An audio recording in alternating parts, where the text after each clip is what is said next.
Can you sell your business with lots of debt and walk off into the sunset scot-free?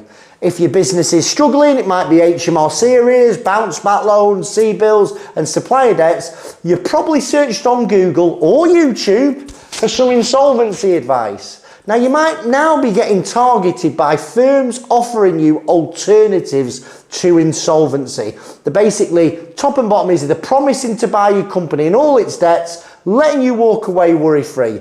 But is it really that simple? Stay tuned while we dive into the topic. Okay, remember, your business might be struggling right now. You're probably being targeted by the various algorithms, people offering you liquidation advice or alternatives to liquidation. Now, this is just an opinion, okay? But the question I want to pose is it possible for a director to sell a business, an insolvent business that has a bounce back loan, HMRC arrears, supplier debts, and just walk off into the sunset? The insolvency service doesn't think so. Now, I just want to sort of go into what the adverts generally are, you know. Sell your business, walk off into the sunset, no chance of personal liability, no chance of director disqualification, no worries for you. Now, if you're a limited company director out there and your business is insolvent, you're stressed out your mind, you're quite vulnerable. You might have spoken to somebody like me that's going to tell you it's going to be at least 4 or 5 grand to liquidate. And then you see this advert to say, well, actually, we'll allow you to walk away and it won't cost you anything.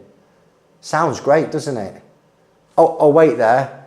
But for me to buy your business, you're still going to have to pay me between 5 and 15 grand to buy your company. Okay. Even that might still tempt you, because nobody wants to go into liquidation. And I'm really transparent with people. It's best to avoid an insolvency if at all possible.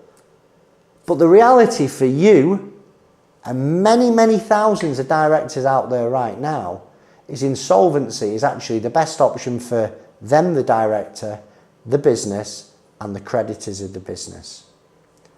So is this really a good idea?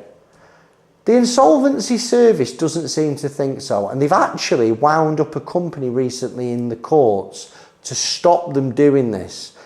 Basically, there was a company, they were based in Manchester, I'm not going to go into the name, but they were advertising themselves as a lifeline for struggling businesses, and they were promising to help directors sell their interests and leave the debt behind. But here's the catch, they didn't really explain how it was all going to be done. And to boot, there was no one there that sort of had really any insolvency experience. There certainly wasn't any licensed insolvency practitioners at the business. Listen, just a little bit for clarity, okay? Director first, and me, and my brother, and Emily, or anyone else in our team that you speak to, we're not insolvency practitioners. We're really clear about that. But we only work with licensed insolvency practitioners, okay? Our job is, as that sign says, we put you, the director, first. An insolvency practitioner is duty bound to represent creditors in a liquidation. So if you imagine, they're there to represent HMRC and the banks. Now, it's quite a crazy dynamic insolvency, because in normal business terms, if you want to go out there and find an accountant, you want an accountant that's got your best interests at heart most of the time. If you want a solicitor, you want to find a solicitor to represent you. But in insolvency, you go out there and find an insolvency practitioner who represents the other side. It's the only time you'll ever do that in your business life. Now, that's not to say that all insolvency practitioners are bad. There are some fabulous ones. The ones I've worked with them for years. Now, we're not here to brush your problems under the carpet. What we do at Director First is we actually get all your problems out on day one so you can understand them before you make any decisions. And we don't even charge you for it, okay? If you decide to work with us and work with one of our insolvency practitioners, they will pay us and go and check out our reviews before you make any decisions. But back to the problem at hand, okay? This firm who've been offering to basically buy your business and allow you to go off into the sunset, they didn't have any regulation over them. And the insolvency profession is really, really strictly regulated. And you can only act as a liquidator if you've undergone like rigorous exams and tests. Now, let's just go, what exactly did this business do? They basically, this business that's been wound up by the courts, they claim to offer services that would allow business owners to regain control of their finances. They even advertised that they could legally sell companies within 48 hours for a one-off payment. But their website, obviously, it didn't explain what would happen to the companies once sold, and it didn't really explain what would happen to the liabilities of that company or how the directors would be held accountable. And like, I read this report a couple of days ago, and I have spoken to quite a few people in the insolvency industry. I've been speaking to some guys who've been involved in the industry for, 20, 30 years. And I'm like, how does this work? And they've all said the same thing to me. Chris, people have got to be really careful. Because here's the worry, right? You can sell an insolvent company, right? You pay them 5 to 15 grand, okay, to buy your company. In your eyes, there's no more pressure, no risk of disqualification, personal liability. But what happens when that business gets wound up by a creditor? So let's, for argument's sake, say you owe the revenue 50 grand, you owe suppliers 50 grand, you owe a bounce back loan for 50 grand. Very, not uncommon, relatively small figures. At some stage, the HMRC will wind that business up in the courts via a winding up petition.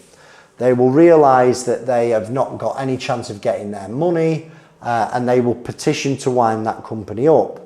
And then you get a day in court, you get the winding up petition will be sent to the registered address, and there will be a day in court.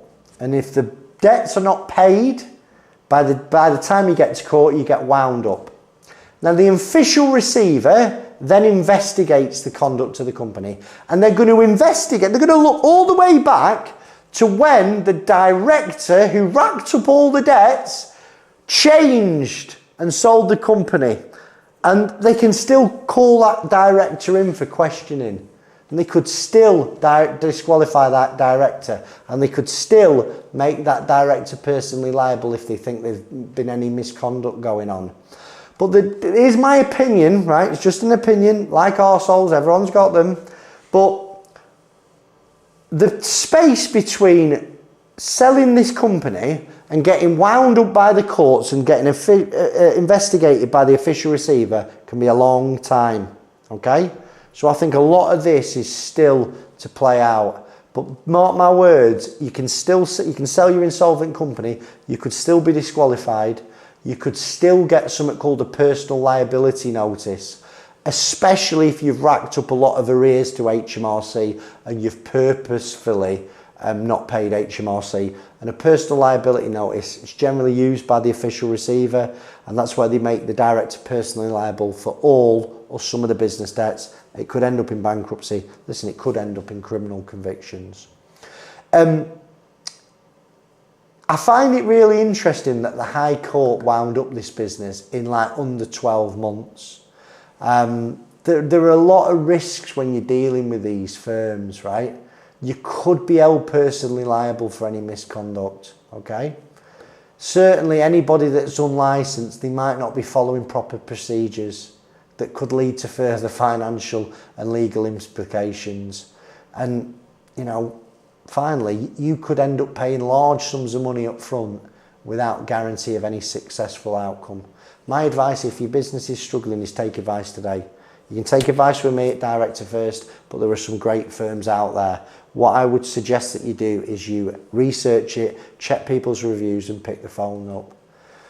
I'm going to give you some tips on how to protect yourself, right? so you don't fall foul to any type of insolvency firms. And the number one tip is you've got to verify credentials. Who is it that is talking to you? Okay? Thoroughly investigate them. Thoroughly investigate their company. Thoroughly investigate their directors. You know, look at reviews. Ask for references. Verify their track record. There's an old saying, you can believe in God, but you've got to tie up your camels. You know, this is a really big decision that you're going to make, and if you get it wrong, it can have catastrophic consequences. You know, another thing, understand the process.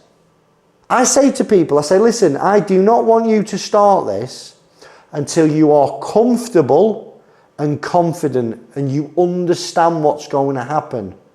Now, I've done hundreds of videos on YouTube that are designed to help you understand insolvency, understand what could happen, what could go wrong, and try and protect yourself from it.